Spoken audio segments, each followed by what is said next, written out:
Bharat England संघात सध्या Anderson Tendulkar trophy series जोरात सुरू झाली.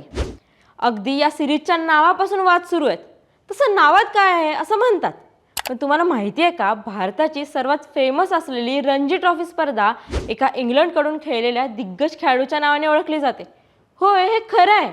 रणजी ट्रॉफी ज्यांच्या नावाने सुरू झाली ते म्हणजे महाराजा रणजित सिंह उर्फ रणजी. हे चक्क इंग्लंडकडून आंतरराष्ट्रीय क्रिकेट खेळायचे. धक्का बसला ना? गोष्ट आहे स्वातंत्र्याच्या खूप पूर्वीची.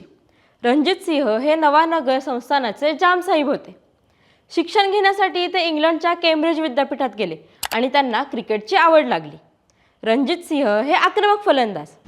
इंग्लिश काउंटी क्रिकेटमध्ये त्यांनी सलग 10 सीझनमध्ये 1000पेक्षाही जास्त धावा केल्या. पुढे त्यांची निवड इंग्लंडच्या टीममध्ये झाली. एकदा तर त्यांनी एका दिवसात 2 सेंचुरी मारल्या होत्या. हा रेकॉर्ड अजूनही कुणी मोडू शकलेला नाही.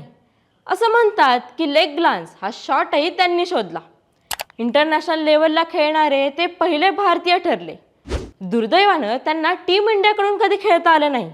पण भारतीय क्रिकेटचा भीष्म पितामह म्हणून आजही त्यांची ओळख कायम आहे आणि त्यामुळेच त्यांचं नावही भारताच्या प्रतिष्ठित स्पर्धेला देण्यात आलंय.